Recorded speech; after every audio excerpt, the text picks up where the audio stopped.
The Stool Pigeon. Know that the clan of the Stool Pigeons are the keepers of Kansembe's earthen garden, as those who dwell in Candomble are forbidden to fly below the clouds. Qualin Pigeon had been summoned to the Diamond Palace by Zambi, the supreme ruler of Candomble, who screeched most angrily as he told him of Kansembe's wish to have the name of the god who had taken it upon himself to fly away with one of the creatures his mate was most fond of.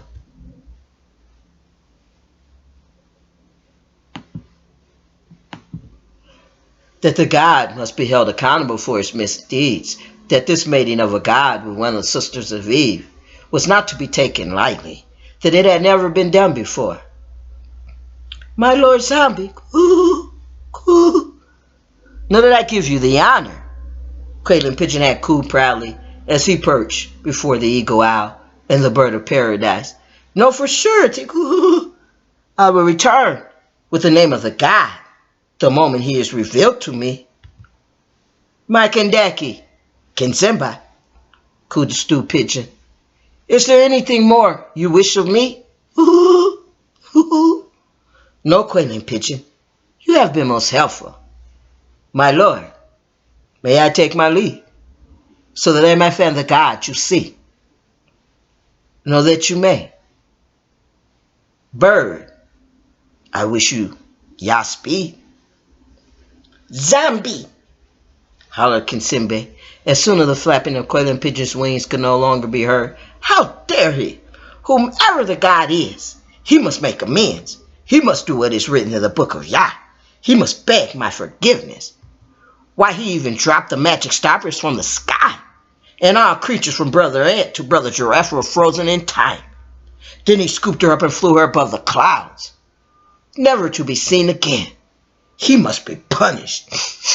My love, how do you punish a god for a deed that has never been done before? We do not know if it was done for love of her or not. If it were done for love of her, know that we cannot change fate, whether she chose it or not. Oh, Zambi, she cried as she waddled into his welcome embrace of soft warm feathers. I hope it is so. Heart of my heart, say to me, how would I keep my innocent lambs safe from the pleasures of the gods? You cannot. It is written in the book of Yah. We must do for sisters of Eve as we would do for rain and storm when it is time for them to mate. My love, know that you must speak to Zazu on her behalf. He is well versed in truth in the book of Yah. When the gods have reached a decision on what will be done to the one and what will be done for the other, and we have not offended Yah, all will be written by Zazu as truth in the book of Ka. We will do this before we know the name of the god. And if he is from Candomble, none will say that I or Zazu favor our kin and Keith. All in the empire of the gods will abide by what is written into the book of Ka.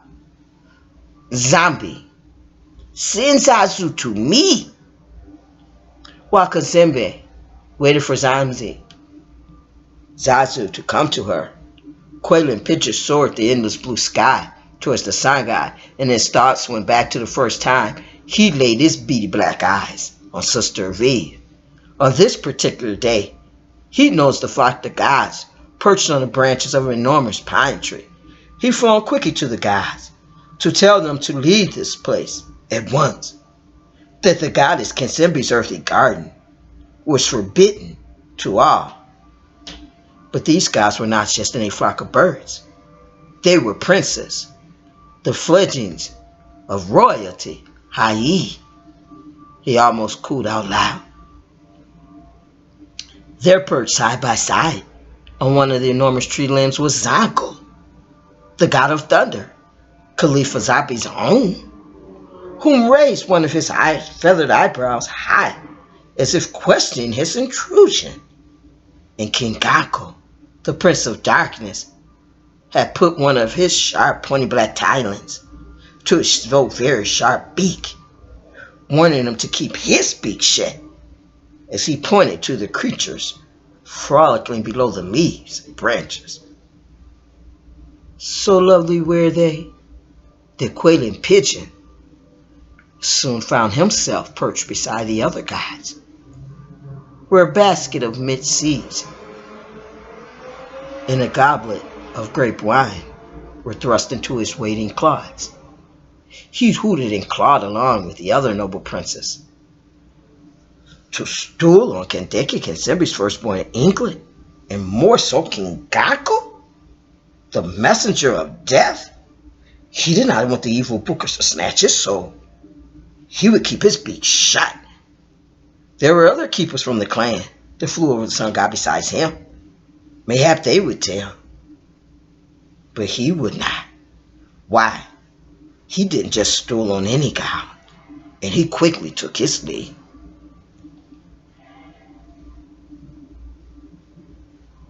Zango in King Gako's path for love. Know that Zango and King Gako had watched the sisters of Eve from the treetops for many a day.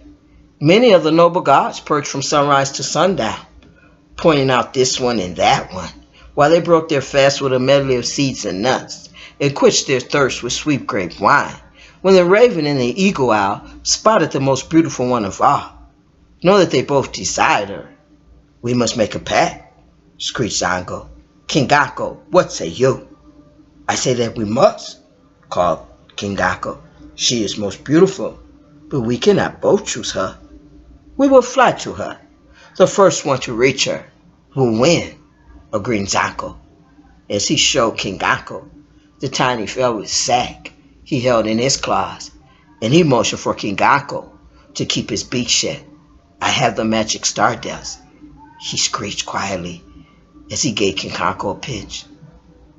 When we see our little sister Eve, I will sprinkle the stardust below, and you must sprinkle it on the others, so none will speak of this night. Whomever wins will fly her to the secret marble palace, then fly back and perch as if we have never left. None will be the wiser. Tonight they dance in the ceremony of becoming a woman. This night they dance for the gods. King Gako, just think of it. Tonight one of us will be mated.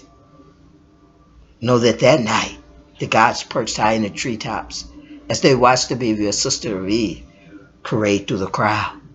Most of the gods fell in love when they spotted the one they would dream of.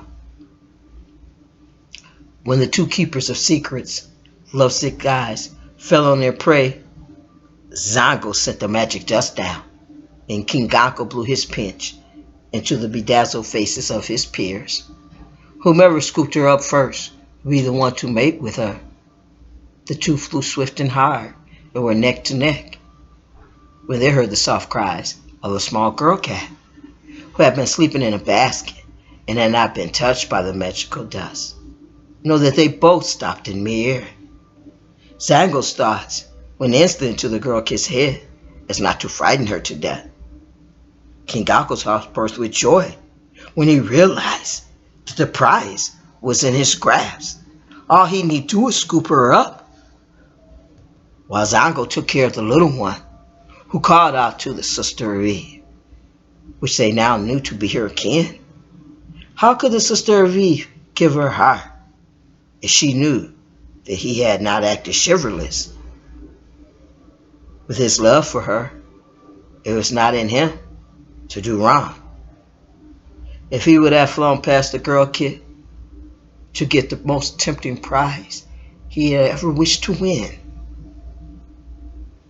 she would have seen him too. Seen two gods at the same time. Hey, no, for surety, her heart would have stopped beating on the spot. He would have scared her to death.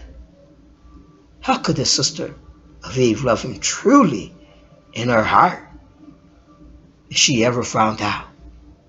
No, she could not. How could he ever do it? He could not. He knew in his heart that she was not for him. He was a god, and gods know what is written in the stars if they chose to read them. He chose to read them, and they say that she belonged to Zango. Know that the Prince of Darkness bid farewell to Zango and the love he had for Sister V, who Zango now stood before, and he nodded his black feathered head before he flew back to the treetops, where the god sat as still as stone, where he waited for Zango to return, so that the others would know that they had not been gone. While he waited, the red eye in the back of his black feathered head strayed to the stars above. What he read made him close his eye with a glimmer of happiness. One day, his master's path would cross with a Sister V. For what, he did not know, but for surety, it would happen. It was just a matter of when. So he waits. While the Prince of Darkness waited in the treetops, know that the God of Thunder instantly turned into a man and gently lifted the girl kid from the basket woven by mahogany and done with purple and moss green Kasai velvet, the colors of royalty on the Alazama, who was shaken with fright, into his strong arms as he made his way to the young woman girl kid called Mochi, babbling softly to her to calm her racing heart. Do not be afraid, little one. Know that I have come for my mate. Know that Zango quickly made his way to Jimojo and lightly touched her creamy brown cheek to awaken her from the trance. Jimojo's brown-wide eyes stared into the face of the stranger, who stood before her in all his manly glory. She was most bedazzled. She couldn't tear her eyes away from his. When she gazed into the stormy gray depths, know that she saw the God of Thunder as his true self, a giant bird man. Why was she not afraid? She knew he was a god. Jimojo lowered her danced brown eyes and fell to her knees before the God of Thunder, giving him the honor. Zango helped the Sister V to stand, and he placed the girl kid into her waiting arms. Chiwetti quickly wrapped her chubby arms around Mochi, burying her face in the crook of her neck, bringing in her smell, holding on with all her might. There Jimojo stood, with her dark hair lower, and Chiwetti's arms and legs wrapped around her petite body. The God of Thunder gently lifted her sandy heart-shaped face. Jimojo stared into her stormy gray eyes, and she saw the empire of the gods. Chiwetti saw it too. Dance for me, my little Sister V. Dance for Zango, the God of Thunder. The lightning cracked and the thunder roared. Chiwetti screamed and swarmed out of Emoji's arms and landed on her backside with a thump, and there she stayed as she watched Emoji dance for the Birdman a very long time. Zango threw Mochi high above the treetops several times, so happy was he, before he held her close to his great feathered chest. Hi-yee! Jimojo hollered long and loud, not with happiness, but with fear. She swore she saw the eyes of Sister Owl perched on a branch, looking at her back, at her each time she was thrown into the dark, star-filled sky. With the thunder roaring and the bright lightning cracking away, Jimojo was now mated to the God of Thunder, who held his trembling mate with much love, who wrapped her arms tightly around his wide shoulder as she buried her face in the crook of his gay feathered neck. Zango stooped down before the girl kid and plucked a feather from one of his wings and placed it in her small brown hand, just before he turned her wide brown eyes purple. With his great feathered wings spread wide, Zango soared through the midnight blue sky, with Jimojo holding on with all her might. When the big gray bird current Jimojo could no longer be seen by Jimojo, Know that the Alazama came back to life. The drums were beating as loud as before, and the whooping was even louder. Mambo Esther went to make sure her sleeping girl kid was well. When Joetti opened her eyes, know that Mambo Esther screamed with fright. Joetti reached for her man, who put her close to her woman's oozing breast.